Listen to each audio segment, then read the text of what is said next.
All right, so welcome. I'm really glad to invite you onto the channel today. So why don't you go ahead and tell us who you are and what you're here to talk about today?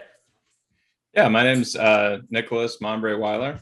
I'm here to talk about finding finally my 1990 Nintendo World Championships game cartridge, and also just to share my story and all the memories it brought back about that event.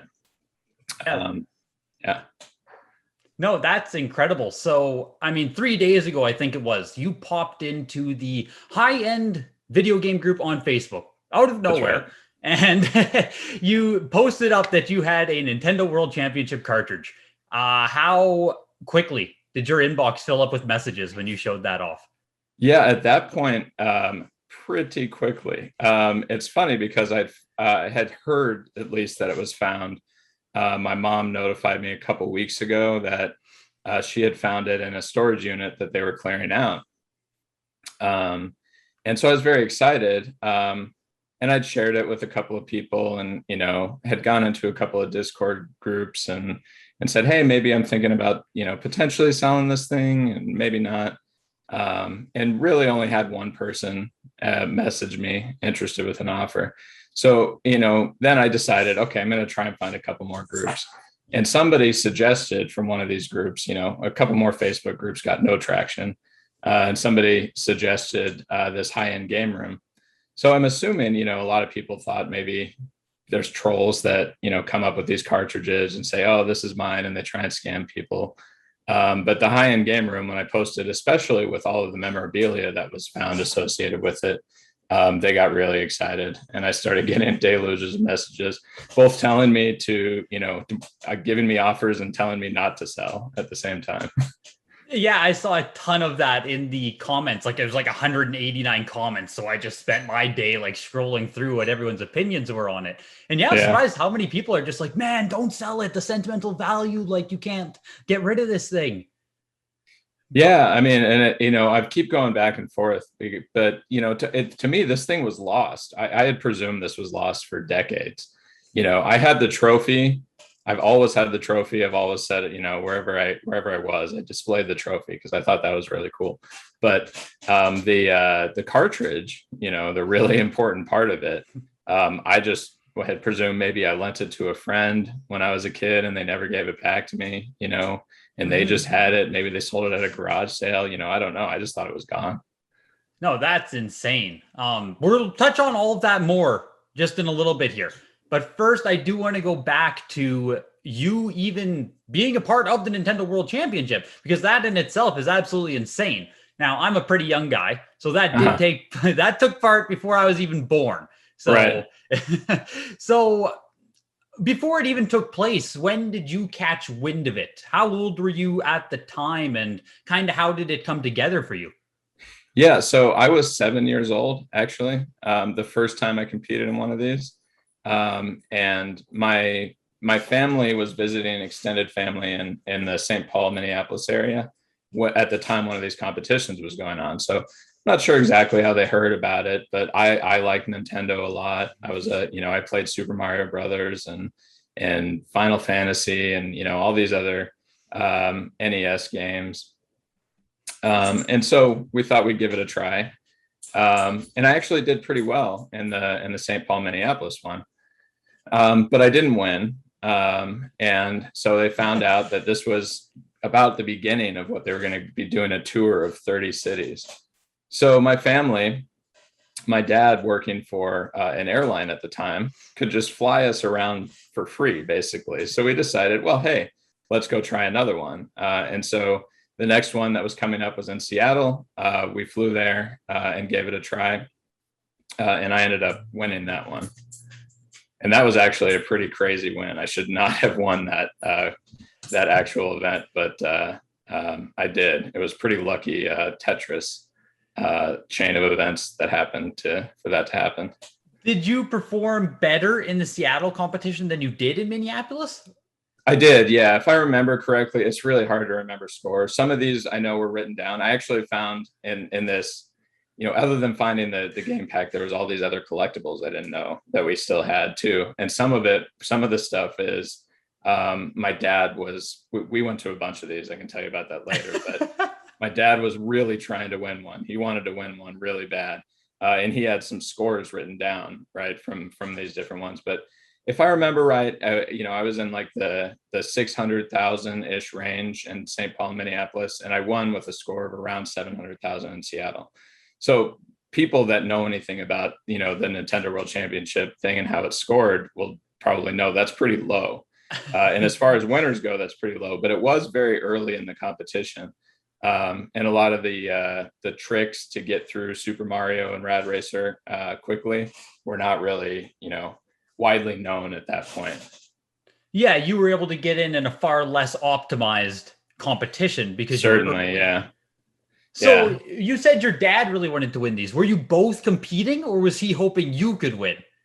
Well, he competed in St. Paul, Minneapolis, and then he tried again in Seattle. And he was also hoping I would win. My mom would also compete. I think my sister maybe even once, she came along with us, but she wasn't as big of a fan of video games. So, she may have tried a couple of times. But we wouldn't compete against each other because these were all age bracketed, right? So I was in the 11 and under group, and then there was 12 to 17 and then 18 and over. Okay. And how did your dad do?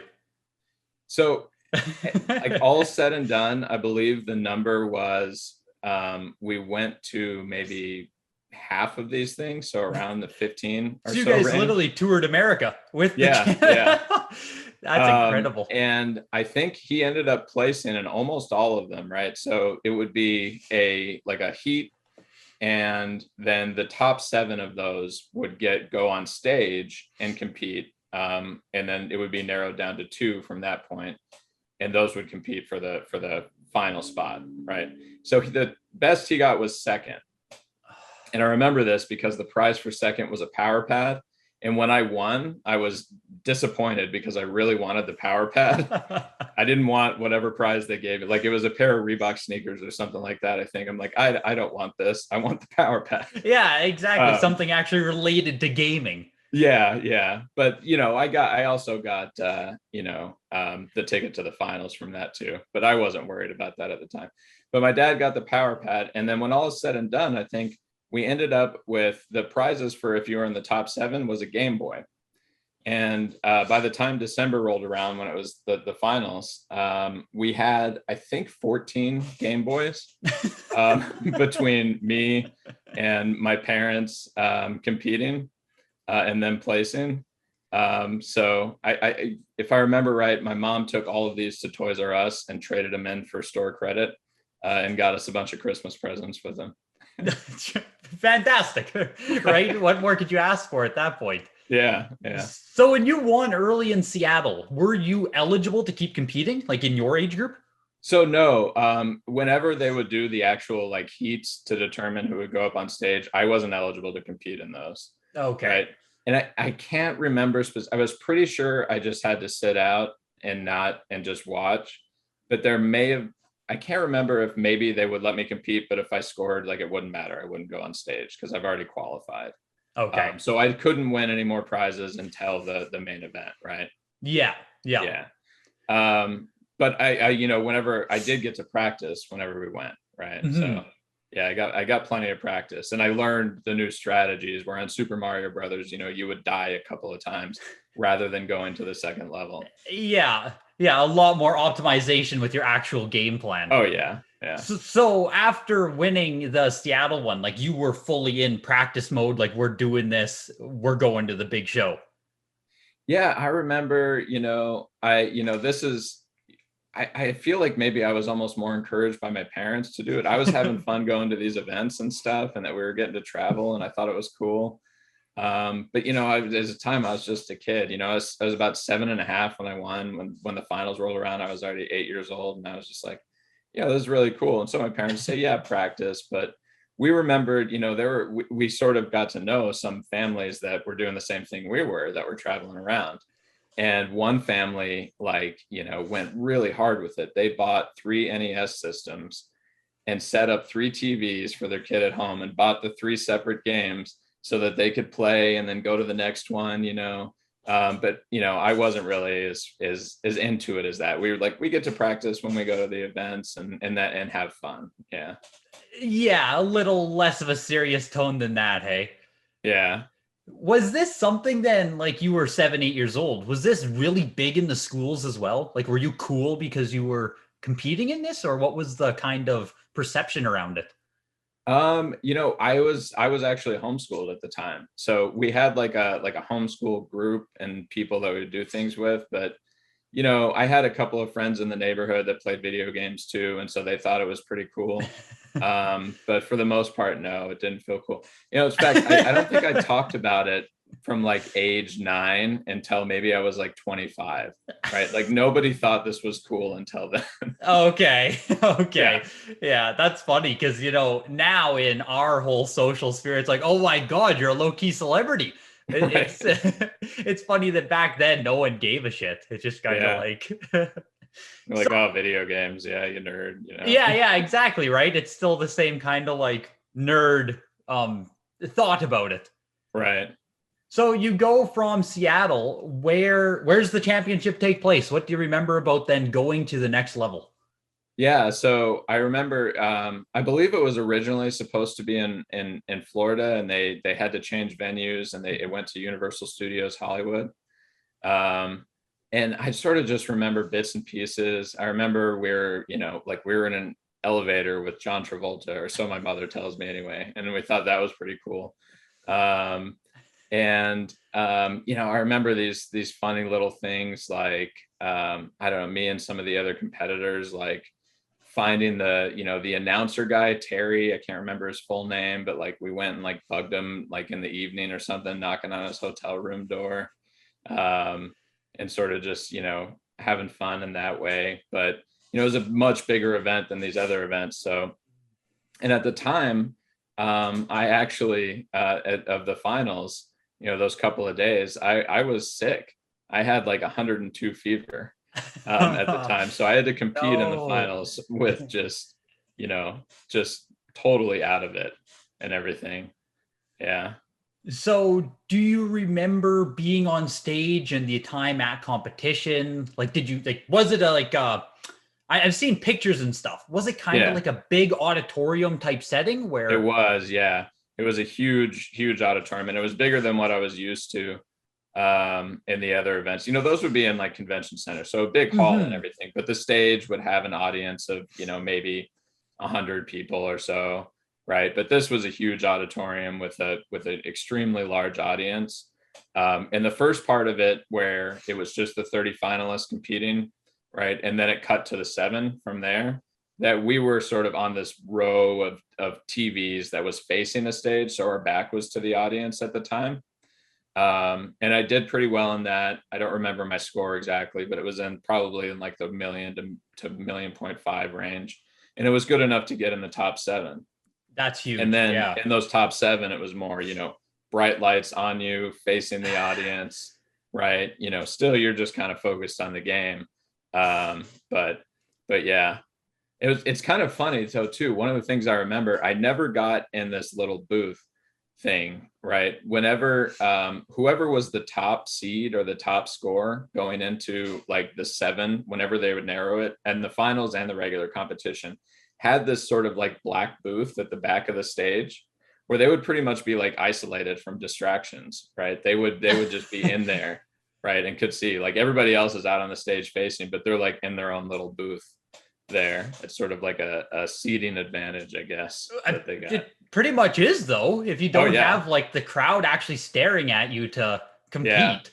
I mean, I don't remember thinking about that at all. I think about like the one thing that was like the biggest like obstacle in me being able to compete was that my face itched all the time. I always got these face itches. And so I'm like holding the controller and trying to like use my arm to do it or something, or in between the games, like, really try and get, scratch that itch so it wouldn't come back. Right. But I had this like inescapable urge to like itch my face, and I can't take a hand off the controller. But no actual pressure from all the crowd or the lights or anything. It was I just don't think I thought about that very much now. that's insane. Because I mean, I competed in like very small Guitar Hero stuff at high school, and I remember like my stomach is just down, and I'm like, Yeah. From even the smallest bit of competition. Yeah, I mean, I think I might have even gotten a little bit socialized into it because when we were going around to these events, right, they kind of would make a little bit of a big deal of me because, you know, my family would be traveling around and I was also the youngest ever to win in one of these cities, right? At like Oh, at seven age and a seven. half years Okay. old, I was Okay. the youngest winner. And I was very good at math for my age, at least. So they would bring me on stage during these like lull times in between when the competitors are doing and like have me solve these like difficult math problems in front of the audience and be like, oh, it's this whiz kid or something, you know, You something were like your own that. So little like I was spectacle. pretty comfortable, you know, No, being on the that's stage. crazy. It's Yeah. it's crazy to have little memories like that. You know what I mean? Like what a weird time to be alive and to be a part of that type of event. Yeah. So then at the end, like wrapping down, you said you made top 7. And then Yep. so did they, I think they cut it down then again to the top 3 of each They cut age it down to group? the top 2 at that point. Okay. Then yeah, but I didn't make that cut. I was 5th overall. Okay. Okay. Which I mean, still one hell of a showing Yeah. there. I mean, I always tell myself, you know, I'm not I obviously I wish I would have won, but hey, I had like you know, a high fever and I'm sitting there competing. I think I did okay. Yeah, if you weren't sick, that you would have won the whole thing, no Yeah, doubt. that's what I can tell myself. Yeah, exactly, right? That's the end of your story there. Yeah. So at the end of the competition, is that on the stage during final ceremonies or whatever, is that when you were given the NWC cartridge that you now have today? I think that came later. I don't think it was like directly after the competition. Okay. Because we got a couple, you know, different things. At the time, we got like, you know, hats, which we were supposed to be wearing while we were competing. That said like semi-finalist and stuff. And then just all the other stuff. Like, for example, there was like in the round of 30 in the finals, you had this long plastic piece that would just have your name on it and the NWC logo. And so all 30 people had one of those and they just gave that to you. But if you went up on stage, you got this like tombstone shape sort of thing that had more detail, you know, your full name, the city that you won in. Is that thing you showed a picture of there? Yeah, it's in the picture, right? It's I think people refer to it as the tombstone usually because of the shape of it. But yeah, those were only like for the people that were made it on stage there. As far as if I remember right. Anyway.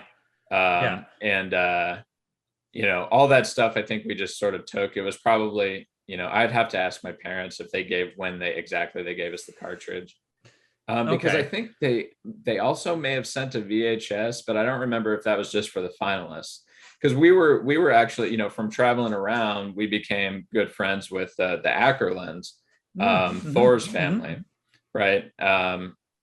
And you know, I think in that they were living in Florida in one of the competitions, maybe in Tampa, we stayed with them instead of doing a hotel while we were doing it. And they might have sent us, because I know they gave a VHS copy of these highlights to all the like winners. So that might have been Thor's that they just copied for us and gave to us. But yeah, I sort of don't remember. Like, I remember being excited that I got to go home and play this, but I don't remember exactly when we got it. So you did actually play on the cartridge as a kid, though? Like that was just one of your games? Oh, absolutely. Like I played that thing constantly. Like I would try and, you know, and the kids in my neighborhood loved it too, because we would try and do like tournaments and like little competitions, right, for it, which I would usually win, but you know. I mean, hey, right? Get a lot more time with the cartridge than they did, so it's understandable. You're a little champion. What can they expect? Yeah, and I would try and, you know, max, you know, just keep maxing my score. You know, was getting to like the 3 million range and stuff like that before I remembered like stopping playing it. And it was probably moving on to like N64. You know, even when I remember playing this while having a Super Nintendo, so I was still playing it then. But maybe like once N64 came around and further systems, I sort of put the NES away and stopped playing it. That is just like, that's incredible, right? To just think that you're playing on this now seen as literally one of the most important pieces in gaming history that, you know, 30 years ago, it was just part of your collection as a kid. that you would play on. I know. When my parents told me they found it, I was like, is the NES with it? Like, where's the NES? I want to play this thing so bad. Like that would feel great to get to play it again. So yeah, let's fast forward to modern time now. You said your parents found it in a storage unit. Did you think, like, you thought it was gone then completely, right? Pretty sure, because my dad is, he keeps everything. He doesn't throw anything away. And what they were actually doing was trying to narrow down from like the 3 storage units they have to 2. So they were trying to clear some of this stuff out. And, he had moved a couple of times since, the house I grew up in from there. And moving, they said, I said, please, let me know if you find this thing. Cause it was always in the back of my head. I was always kind of wondering where it was. And they kept saying, they'd gone through everything. And I guess just they hadn't, because there was this one storage unit and my mom was going through all the boxes and there it was. And she texted me and said, I need to speak with you immediately. And I was just like, I don't know, like what's going on. Somebody die, worried. And she's like, she calls me and she's like, I can't even say it. I can't even say the words. What is this? And sends me the picture. I was like, oh, you found it. That's awesome.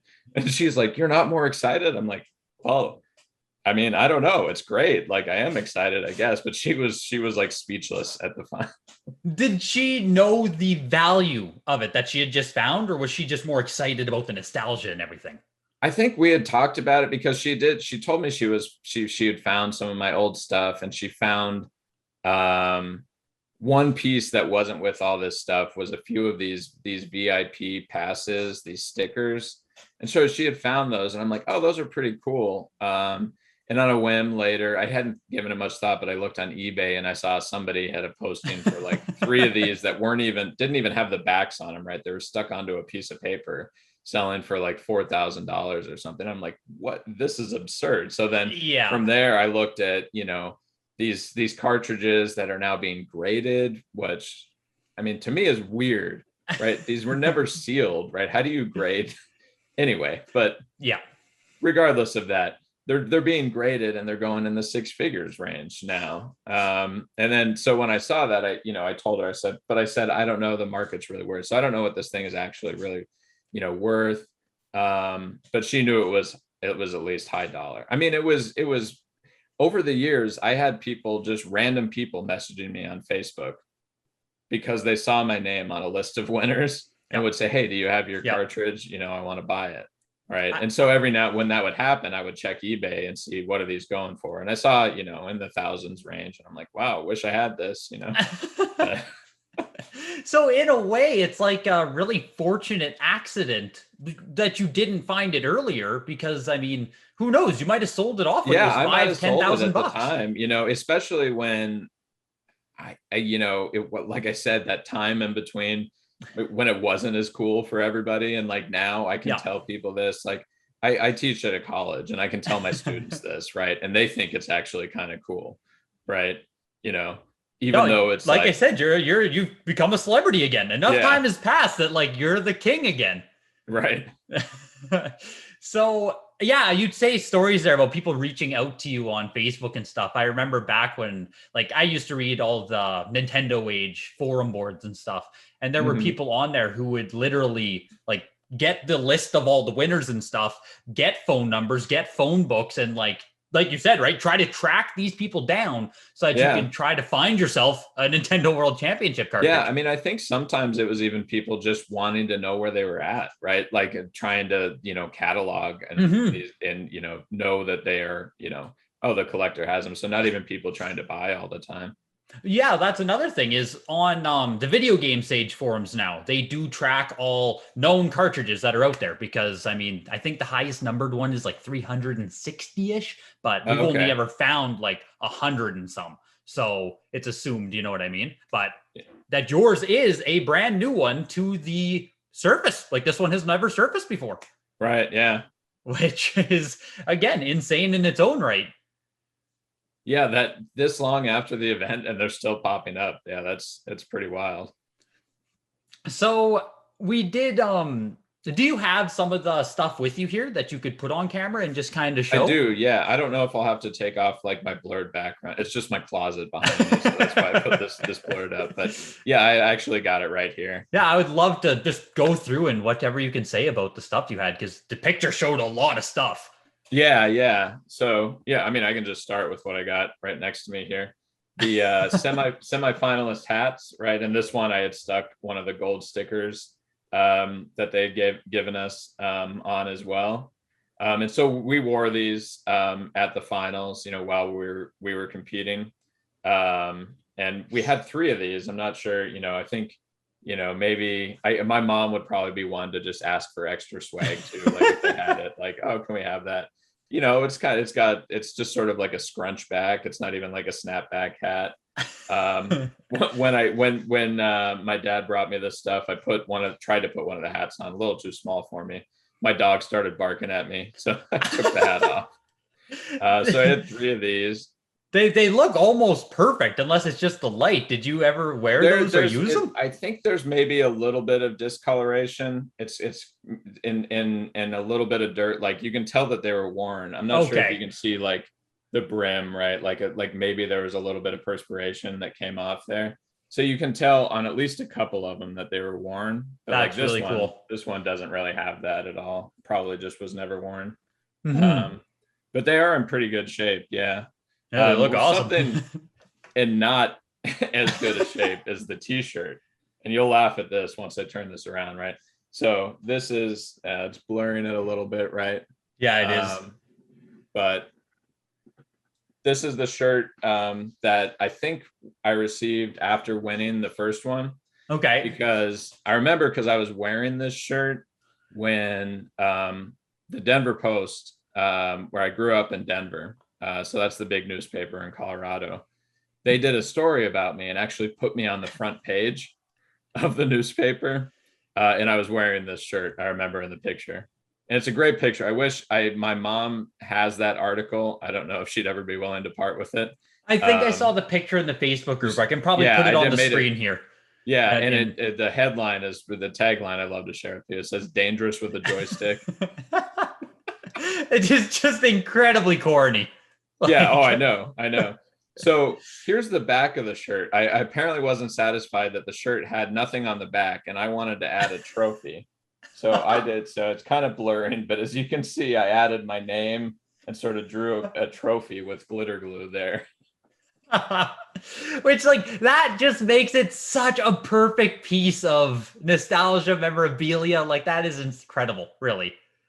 Yeah, no, I thought it was great when I was like, oh, I would probably do something like that. So then there was a number of these VIP guest badges. So there was like a little baggie of these that we'd saved, and it has a couple of these stuck to them. So like these 2 are stuck on. So this was definitely used because it has the date on it. So somebody was probably wearing this, like one of my family members. And this was like the super stage pass. I'm pretty sure I probably had to have this to like go where I needed to go in the event. I don't really remember. There's another one with the date on it that was used. And then there was also just a number of these in addition to another one of these stickers that is in not as good a shape as the one that's stuck on the hat. It looks like it was peeled off of something already. But yeah, these VIP guest passes, which are still have the backs on them, That's really cool. have not been used. So a few of those, and then I thought there were more ticket stubs, but this is just to the Nintendo Power Fest, a ticket stub from Lakewood Exhibition Center. And so this one, I'm pretty sure, was when the event was in Denver. That's when they did the story about me, and the Denver Post was when it came to town. So, it was in part promotion too. That's incredible that you still have the ticket stubs. Like, truly, like you said, your dad didn't get rid of anything. Yeah, no, absolutely nothing. And then, the tombstone. Actually, and I've known that I've had this for a while, but my parents just have had it up, and I'm like, oh, it's pretty cool. I definitely don't want to get rid of it, right? It's just a cool thing. Is it heavy or is it pretty like what's it made out of? I It's can't tell. like a particle board thing. Yeah. So it's pretty light. It probably Okay. weighs less than a pound. Okay. Okay. Yeah. In the photos, it looked like it might be something that, like, you know what I mean? More of a like a trophy plaque type thing. Oh yeah. No, that would be pretty cool if they did that instead. But no, that was just to like mainly show us. And of course the cartridge, which was kept.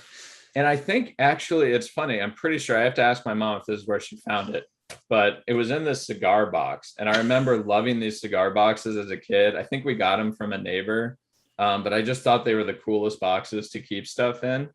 And they had given us like this green plastic thing, like a normal NES case that you would keep your game in. But I didn't keep it in that. I'm pretty sure I kept it in the cigar box. I bet that's where it was, because we had that same green case, and I remember finding that at one point, like over a decade ago, and thinking, oh, maybe this is it, and then it's like, oh no, it's Final Fantasy in the case or like something else, like, which is pretty cool too. But yeah, that's a good find on its own, just right. Not. But then the actual cartridge itself there. Wow. And I had stuck the VIP sticker that I had worn on stage on top of the label there. Which again, right, is just gives it so much character. Like, oh God. I wasn't even a part of it, and it makes it so cool. And then finally, which I hadn't heard before, but apparently this is only the second of these to actually ever surface. I'm not sure why you can see the it's blurred a little bit, right? But this is the duffel bag that they gave, and I've never seen it before. This all the semifinal or the people that competed in the finals, so all 30 people. It might have been just the 7 though. I don't remember exactly when they gave this to us, but yeah, the duffel bag, which I was surprised that this is one of the most rare items. Yeah, that's what I mean, right? When you get into the world of like Nintendo World Championships collecting, it's kind of like a hobby on its own outside of like video game collecting. Right. Yeah. It's like that one specific event has created its own world of collecting, is what I'm saying. Yeah. Yeah. Where you chase after the weird ass merch, like the duffel bag, like that event hall ticket. Like that's just a really cool item. Yeah. Like so many people were on that Facebook thread were like, please keep your game, but please sell one of those VIP. Yeah, exactly. Yeah, that's the stuff they want to try and strike on. Right. Yeah. Do you have the trophy with you as well? I did see that in the picture. Sorry. Oh, no, not at all. And the trope. So yeah, like I said, I've always had this. And wow. It's not a very super solid, expensive like trophy. It's on the less expensive side. You can tell the handles are a little bit more, they're metal, but it just doesn't feel as much like I don't remember if I actually got to see the Super Mario trophy, right? That the gold ones that the finalists got, like if I got to see Thor's, but I remember that just being much more impressive. Yeah, I've seen his. I can't remember if his was auctioned off at one point or sold in an event or something, but I do remember that it came to either his or one like that Mario one came to market at one point in time. I'm pretty sure it was Thor's. Yeah, I don't know if it was Jeff Hansen was the 11 and under champ, and then I don't remember the 18 and over. But so there was only 3 of those, and then the 3 silver ones for the runner-ups. Okay. As well. Not even sure I've seen one of the silver ones. I don't think I've ever seen one. I mean, I don't follow it too closely, but I've never seen the silver ones. Sort of wonder what they did with them. So with all of that said and shown, we touched on the value of the cartridge a bit. We have one coming up for auction right at the end of the month. There is one going to sell that will set a new price point on it. We've seen one nicer than yours sell for 180,000 open auction. Right. With everything you have, it has to be a 6-figure collection. That is, without a doubt. Right. How much does it all mean to you now? Because everyone in the Facebook group is like, don't sell it. Like, yeah, I mean, it's hard to say. Like, it certainly does. It means a lot to me. And it's funny, actually, you brought up the one that sold for 180,000. When you say nicer, it makes me wonder about what do collectors actually value? Because, to me, and, maybe I'm just making the case because this is mine. That one belonged to a Nintendo counselor, right? you know, who had it, and maybe it just sat on their shelf, right? They didn't compete in the event. They had nothing to do with it. Yep. There's no story, there's no history behind that cartridge, right? Nope. So to me, this one is actually more valuable despite the condition, right? You know, condition is one thing, but these aren't sealed box items. They were never going to be in mint condition or something like that. So I used to collect Magic cards. I don't really collect them anymore. So I know a little bit about collecting. So I'm not an avid collector, but I think the story actually might make it, you know, more valuable to some at least. I wanted to touch on that because we have there have been a private sale of another cartridge that had a ton of provenance attached to it. You beat me to the punch. It had a lot of provenance on it, and it traded for a very high value because I can't remember whose it was, but it was a story just like yours, where it was another competitor who had the cartridge. You basically have the written like history of it, right? Like your cartridge has so much history behind it. We can track it to you. We can track it to your stories, everything. That I think you're absolutely correct that, you know, despite the condition, you could pull even more premium, especially if, you know, the trophy. I think that was the one traded for the Tom Brady rookie card or something, right? Yeah.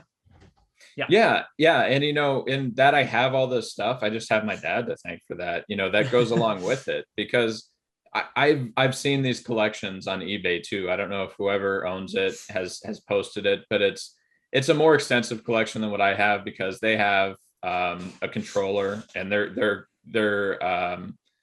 cartridge is graded. They have a few more of the different passes. Like some of the passes were like crew passes, right? These like VIP passes, so different colors. But they have the duffel bag also, if I remember right. And they've been posting that on eBay for $1 million. But the thing about that collection is none of it matches. None of it matches. The trophy is from somewhere that doesn't connect to the cartridge, right? That doesn't connect to the tombstone. Neither of those three are related. Yeah. Right. So all of this was just sort of pieced together. And, you know, $1 million is probably overvaluing that collection in and of itself. But I think what I have is it. If I were a collector looking at this, I think what I have is better. And I say this not because I'm trying to, you know, say, you're trying to pump your market. What I'm saying is, you know, I don't know if I'm going to sell this because, like you said, what's it worth to you? I mean, to me, it's sort of, you know, priceless. It's hard to let this go, but at the same time, most of this stuff I did not know I had until a couple weeks ago. Things that sort of have, in thinking about it, that'd be like the hardest to part with is the trophy that I've just always had with me every day, right? And if people come over to my house, it gets to be a conversation piece, right? And I get to talk about the Nintendo World Championships, right? And now people think it's cool. Yeah, for myself, looking at your collection, my thought was going to be the trophy and the tombstone thing would be the two things that would mean the most to you, just because they are so unique. Yeah. But it's weird because it's kind of like, in one sense, you got all of your childhood stuff back, and that is incredible. This rush of nostalgia, sentimental, all of that. And on the other side, it's like you just won a lottery. I can't even imagine the amount of emotion that kind of clashes, especially if you have, I don't know if you have gotten any kind of serious offers yet. I have to assume a some couple came here in. and there. Yeah.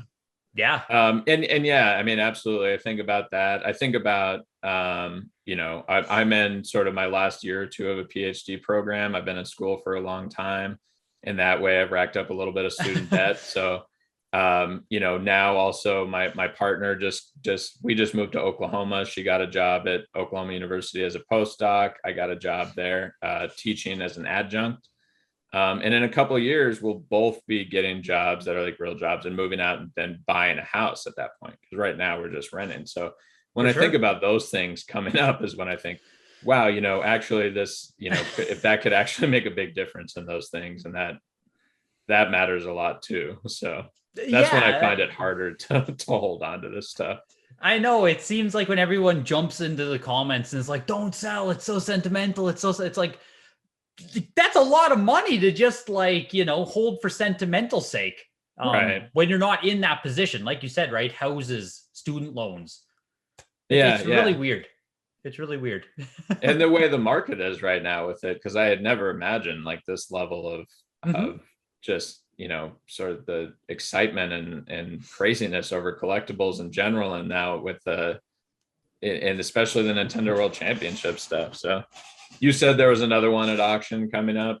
Yeah, I'm pretty sure. Here, I had looked on Heritage Auctions. I just want to confirm here. 1 second. So I don't want to. Remember the last one that when I looked them up, it was the last one that sold was July. Yes. I thought, right. And so they were saying this sold for 180K. And if you want to make an offer on it, it's got to be at least 270 or something like that. Yeah, there's a graded one coming up that will auction off in 19 days. And it is a 6.5 grade for whatever that counts. Yeah.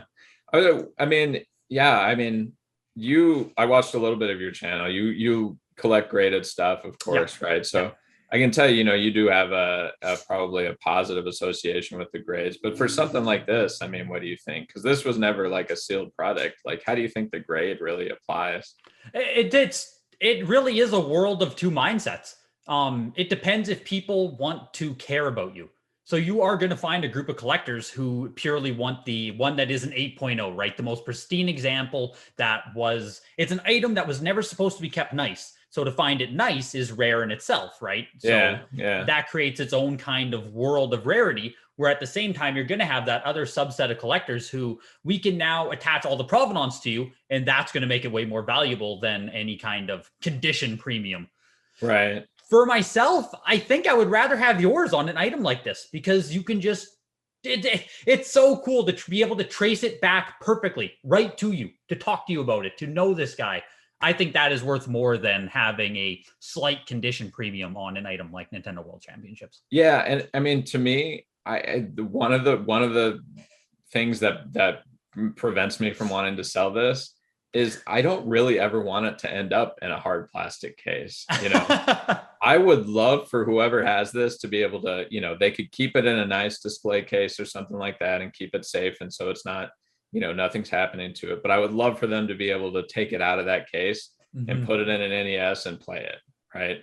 Like that would be so cool to me. Right. I know that's what I would want to have if I were, collecting these things. I would want to be able to play it. Yeah. And for, it was the same thing with collecting Magic cards for me too. I always wanted to play them. I never wanted a graded card, It's kind of cool, like seeing the absolutely just beautiful conditions of like, a graded beta Mox Sapphire or something. It's gorgeous, right? It's really striking how amazing those things can be, how amazing a condition they can be kept in. But for me, it's about playing it too and thinking about that really connects you with the history of it, I think, a little more. Yeah, I would, I don't think I'll ever get the opportunity to sit down and play on a real Nintendo World Championship cartridge, but even just playing on like reproduction Star Fox competition, or even a real one I've had with the Star Fox one, it's an incredible experience to kind of transport yourself back to the competition days. And I just competed with my younger brothers on it, right? We were just like, okay, let's see what we can do. Yeah. But I'm not sure if the purchaser if you end up selling yours, I'm not sure. If they're actually gonna play it. Yeah. No, I doubt it. Yeah. But that's just sort of what goes through my head it's hard to think about it just sealed away in plastic, never to be played again, because games are meant to be played. But at the same time, you're right. I want to play it really bad. But if I'm thinking about this logically, I should just buy a repro cartridge and play that. And I can pretend I'm playing my cartridge, right? Like it can be the same thing that way. When you get into these stupid money amounts, it's just like even the amount of risk of just handling it, as unfortunate as it is, just like skyrockets. And I know for you, right, you've owned it your whole life. It's kind of like how I am with some stuff. I'll have expensive stuff where I can just flip it around in my hands because it's like, I've owned it forever. I don't associate the value before I associate the item. But if someone enters, go ahead. I was just going to say, I don't know how many people were holding their, if they watch this, are going to be holding their breaths when they watch me holding the cartridge. That's what I mean, right? Yeah, where you're just like barehanded it and like it's just the cartridge you owned. Yeah. It doesn't matter. Yeah, but I mean, I don't want to put you on the spot if you are going to sell it, if you aren't going to sell it, whatever happens with that. But I'm really glad that we could walk through the entire provenance of it and that you could share your whole story with us today. Yeah, me too. It was great talking to you for sure. I love talking about this stuff.